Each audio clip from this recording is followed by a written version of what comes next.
Jason, as we touched on out there, crazy game. Your opposition coach said that the refs did a fair to good job, but as two clubs, we sort of lost the plot. Would you align yourself with those comments? Yeah, I think the emotion got the better of both teams at times, and we got to take some responsibility in that, as the Roosters do. So yeah, I thought early on we probably could have stamped a bit of that out and been a bit stronger early, and that might have helped it. But it's a tricky one these days. So they're the rules in terms of contact with the head, and although I don't think many of them are deliberate, other than the head slam, the rest are just it's a difficult one, but it is what it is. We in the media hype up the rivalry and build it up, make a big thing of it. Why did today's game reach the levels it did when other contests in the past didn't, perhaps? I think the conditions played a big part in it today. We've come through a pretty cold winter and a lot of dewy games, and today was dry and it was fast. And that means people getting themselves not quite in positions that they would normally get themselves into due to fatigue. I think that played a big part in the collisions that ended up going the wrong way. Cam, how aware were you of the craziness, 7 sin binnings, and what were you saying during the game at different points? I don't know. We're just trying to do our best out there, so it's a bit of a hectic game. But I said before, that's what finals footy is. Emotions are high, and everyone's trying to do the best they can for the team. And sometimes it just overspills a little bit, and that's the way it is. But can't let things that you can't control affect the way that we play. And I thought we were down and out there a few times, and boys kept turning up. So really proud of everyone's effort. Cam, it seemed like you were down and out when you went to 11 men, and yet you scored 2 tries. What was the mindset out there? What were you thinking? Yeah, it's a bit characteristic of us to play our best footy when we're down a few men, and we've shown it previously in some games earlier on in the year. And I'm not too sure. I think we just know that we can't overplay our hand. We've got to keep it simple, and I don't think we go out of our process when we play with with a couple men down. So yeah, I don't know. I don't really have a straight answer for you. I just think, like I said before, we dug deep. Really proud of everyone. They just they played their heart out. They played for their teammates, and that's why I love playing for this club. And with the boys out there, it's just it's pretty special moments like that. What were the instructions, Jason, when 11 men, when no one?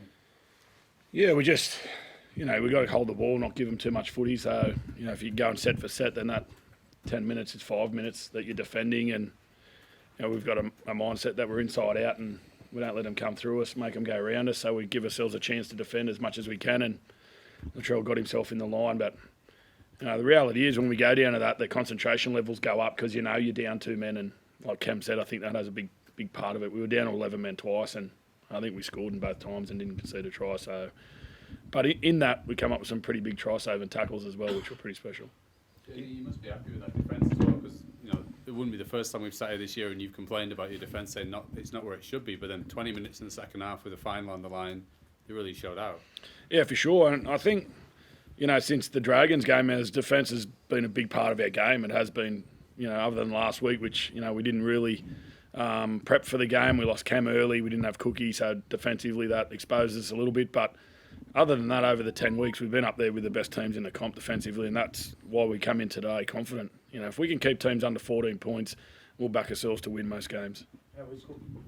Yeah, he's fine. Yeah, he's just blowing. He hasn't had a game for 2 weeks, and off the back of COVID, he was blowing out there a fair bit. I had every intention of only bringing him off for 5 or 6 minutes and getting him back on, but we'd scored a try, and the scoreline sort of blew out a little bit, so I was happy just to wait it out and see if he can stay off. And Sleeva did a good job tightening up the middle for us as well. And you mentioned the head slam.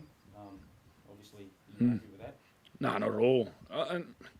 I think it's something. We're talking about concussions as a serious part of our game. We're talking about the referees and the game as a whole doing things to make sure that we're protecting the players. But if a player wants to hold somebody who's defenceless and slam his head in the ground, where does the responsibility come back on the player? I just think it's an ordinary act, and I think the game has to come down on it. They know what they're doing. You know what you're doing when you're slamming a bloke's head in the ground, and I just think as a player, you've got to have some respect for the opposition. If you don't, then who are you? Do you think that targeted Tom because of obviously those high shots that you got singed in for? No, not really. I think they're just two big men going at it. But it's not just the Roosters. It's across the board. It happens. It's happening too often. We see it all the time. And the head slam when a bloke's defenceless and it happens accidentally sometimes, but the deliberate ones, we've got to come down on him. I just think that, we're getting 3 men in a tackle, we're locking the ball up, he's defenceless, and we're slamming him down with 100, 120 kilos of weight in the back of the head. And Tom's a big man, but he was, everyone saw how bad he got out of that tackle. And, not just saying it just for Tom, but for all the players, and all players that take a real serious look at how we look after each other is important. Cam, there was an incident not dissimilar involving yourself in front of the post there. How did that one play out, mate? And was it a head slam as well? Oh, I don't know. Look, I have to watch the tape back, but I pulled up fine from it, and it was what it was. So, JD, plenty of attention again from the crowd to Latrell. How proud are you though that he put in the performance that he did? Yeah, I knew he would. He had real intent on his week this week. He trained really well. All the noise around him, he didn't affect him. He come in, he was real focused on his role. We spoke about a few things tactically that we wanted to get him in areas where that would expose them rather than him just getting bullied all the time. And he did that. I think his first try summed that up, the way he hit that rather than trying to ball play. And he was really good for us this week. He did a real great prep in terms of looking after his own job, and that filtered onto the rest of the team. There was obviously last week they made quite a point of kicking to him and really bashing him up, as you say. So he kicks the ball back first tackle. Was that part of the plan? Yeah, we should have kicked it back first set.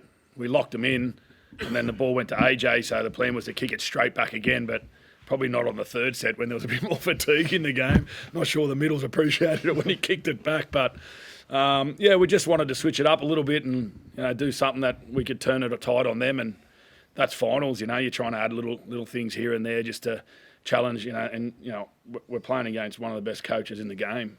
Trent's, what he's done at the Roosters and what he's done over the last 10 years is phenomenal, and we know how well they're going to be prepped. So if we can do the odd little thing here and there just to challenge that preparation, then it gets us on the front foot a little bit.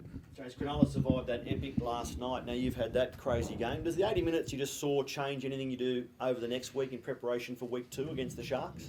Oh, not really. We're just, there's some things that we can tidy up, I think, in and around the ruck, which we'll need to do. But like I said, the weather's getting warmer, the track's getting faster, and we'll look at that a little bit. But and we'll, like I said, we'll go into look at them closer now. I deliberately haven't looked at either of them. I don't like to jinx ourselves and start looking ahead, especially in finals. But coaches and myself will get stuck into that tomorrow, and by Tuesday we'll nail it.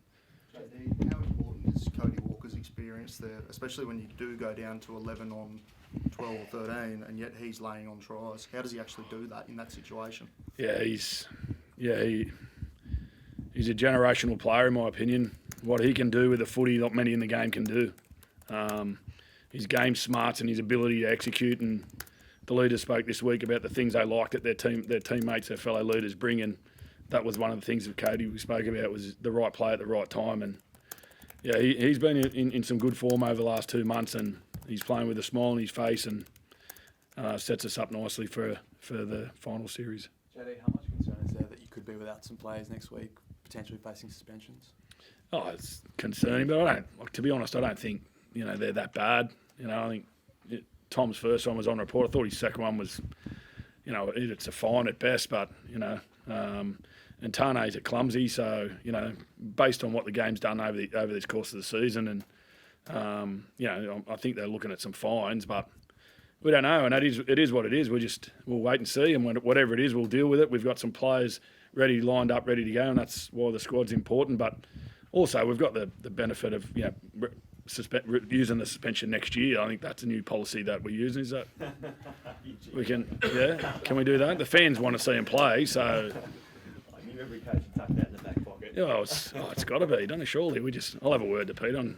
We'll get some petition going. The fans will show their interest, and we'll serve it next season. Good luck. Thanks, boys.